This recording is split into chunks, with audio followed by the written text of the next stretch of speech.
All right, guys, let's talk about fermentation. Remember, fermentation is an anaerobic process that does not completely degrade the sugar. And the sugar we're in question right now is glucose. So at the end of glycolysis, glucose, which was a 6 carbon sugar, has been partially degraded because of the reduction of nicotinamide. So some of those hydrogens that were once a part of the C6H12O6 have been removed and added to a molecule of nicotinamide during the reduction process.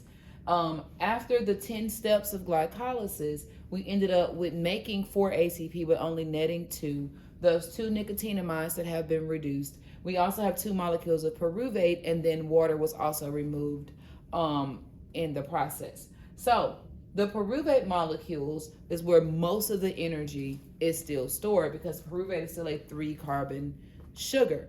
Now, this pyruvate molecule, the ultimate goal of pyruvate is to enter the mitochondrial matrix where it can undergo oxidation, enter the Krebs cycle, be completely broken down to where all of the carbon and oxygen has been released as carbon dioxide, and the hydrogens are then going to be used in the reduction of nicotinamide, so NAD and FAD, and then those hydrogens are going to be released at the electron transport chain, picked up by the protein complexes so that the hydrogen can be stripped of its electron, creating a proton gradient, and the electrons can ultimately be passed to oxygen.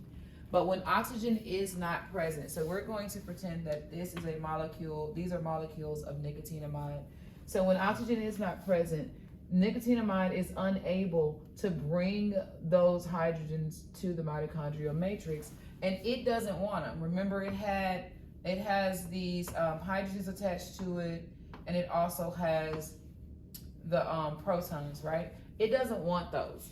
So rather than keep them, because it is not stable in its reduced state, it needs to be oxidized, these hydrogen molecules are brought back to the pyruvate molecules so that nicotinamide can go back to being in its oxidized state of NAD+. NAD+, happy nicotinamide, NADH, and the proton gives us unhappy nicotinamide. So it wants to be happy. So it takes those little nasty protons and electrons back to pyruvate. And so what happens is, in an animal, this pyruvate molecule will accept these electrons. And when it accepts the electron, this pyruvate molecule is then no longer called pyruvate. It is instead called lactic acid. So in animals, this is called lactic acid fermentation, okay? So this got too hard to move. Look at it, it's moving in pieces. But anyway, so pyruvate is going to accept the electrons, accept the hydrogens from the nicotinamide, so the nicotinamide can go from being reduced to oxidized. And in animals, that is all that happens. And so if an animal cell is depleted of oxygen, it will switch from aerobic respiration to lactic acid fermentation. That's what happens in animal cells. Plant cells are a little different, okay? So plant cells will accept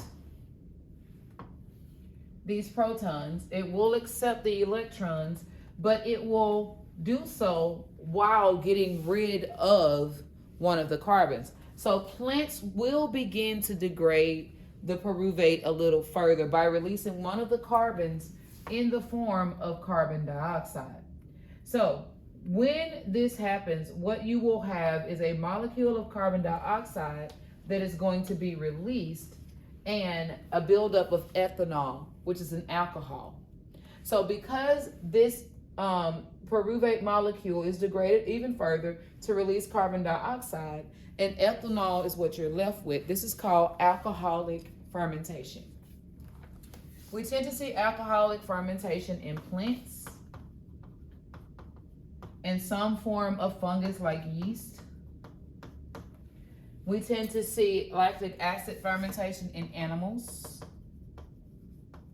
and bacteria. The sole purpose, the entire purpose of fermentation is to make sure that this guy right here goes from being reduced back to oxidized. That's the purpose of the fermentation. And it only happens because since there was no oxygen here, it was unable to be oxidized at the mitochondrial cristae. All right, guys, that's fermentation in a nutshell. Hope that helps. Biology is out.